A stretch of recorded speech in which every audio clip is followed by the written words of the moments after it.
Hi friends, బాగుంటారు అందరూ. మేమైతే మస్తులున్నాం. ఈరోజు మేము క్యారెట్ ఫ్రై చేసుకుంటున్నాము. క్యారెట్ ఫస్ట్ మంచిగా కడిగి పొట్టు తీసి మంచిగా శుభ్రంగా కడుక్కొని గీరుకోవాలి. గీరిన తర్వాత పొయ్యి మీద వేసుకోవాలి. పొద్దుటిపూట అందరి ఇంట్లో అడావిడి ఉంటుంది కదా. మా ఇంట్లో పిల్లలు స్కూల్కి వెళ్తారు, షాప్కి వెళ్ళే వాళ్ళు షాప్కి వెళ్తారు, జాబ్కి వెళ్ళే వాళ్ళు జాబ్కి వెళ్తారు. అడావిడి ఉంటుంది కదా. సన్నగా గీరుకోవాలి. మొత్తం గీరిన తర్వాత ఉల్లిపాయలు సన్నగా దరుక్కోవాలి, పచ్చిమిరపకాయలు సన్నగా దరుక్కోవాలి. ఇదంతా రెడీ కట్ చేసి పెట్టేసుకున్నాము. గిన్నె పెట్టి ఆయిల్ వేసుకోవాలి.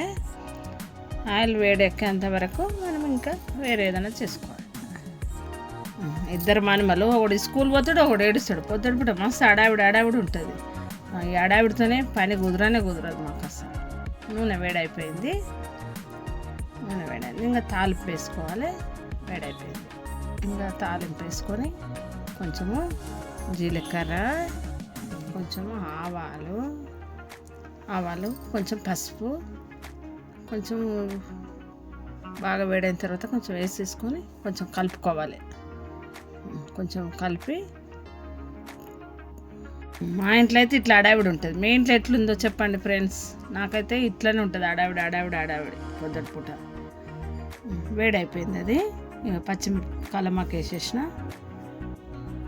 కలమాకు ఫ్రై అవుతుంది. పచ్చిమిర్చి వేసేస్తున్నా,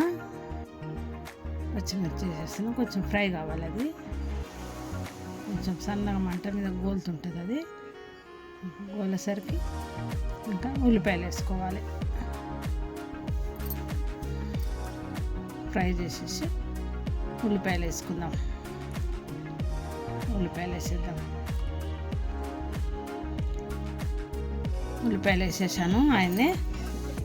ఉల్లిపాయలు బాగా కలపండి. బాగా కలిపిన తర్వాత ఉల్లిపాయలు ఫ్రై అవుతుంటుంది. మా ఆయన ఇంకా తొందర పెడతాడు, ఆగం చేసేస్తాడు. కానీ అని చేస్తూనే ఉంటాము. వాళ్ళు అడావిడి చేస్తున్నాయి. ఎవరింట్లో లేడీస్ అయినా ఇదే ప్రాబ్లం ఉంటుంది. పొద్దుటి పూట అందరికీ ఇదే ప్రాబ్లం.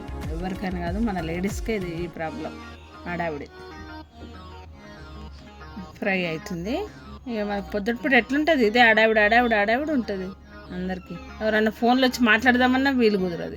వీళ్ళ కొంచెం అల్లం వెల్లిపాయ పేస్ట్ వేయాలి. అల్లం వెల్లిపాయ పేస్ట్ కలపాలి మంచిగా. అది కొంచెం ఫ్రై అవుతుంది. అది ఫ్రై మంచిగా కలుపుకోవాలి. ఎందుకంటే అల్లం వెల్లిపాయ పేస్ట్ మాడిపోతుంది. మాడిపోకుండా కలుపుకోవాలి.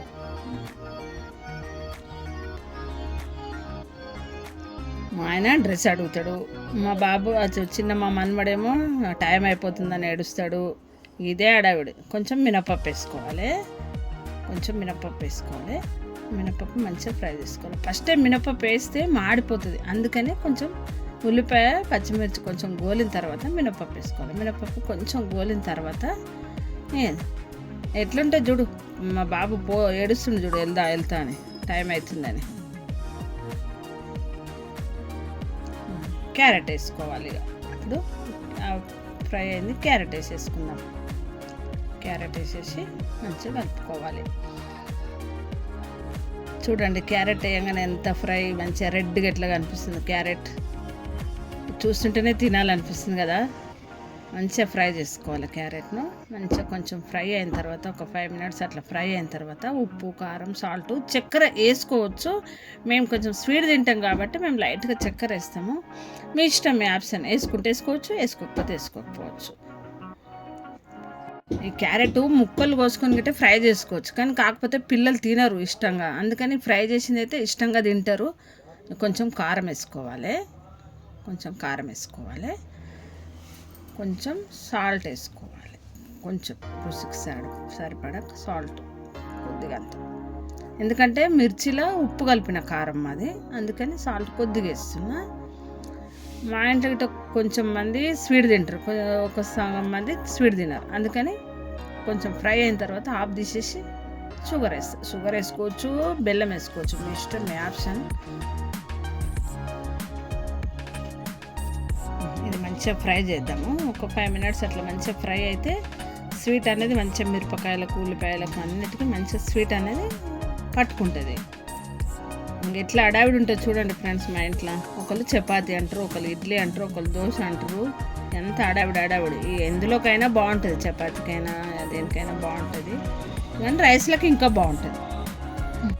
ఇది రెడీ అయిపోయింది. ఒక బౌల్ తీసుకొని బౌల్లోకి పెట్టేసుకుంటున్నా. రెడీ, వేడి వేడి క్యారెట్ ఫ్రై రెడీ. తినండి అందరు.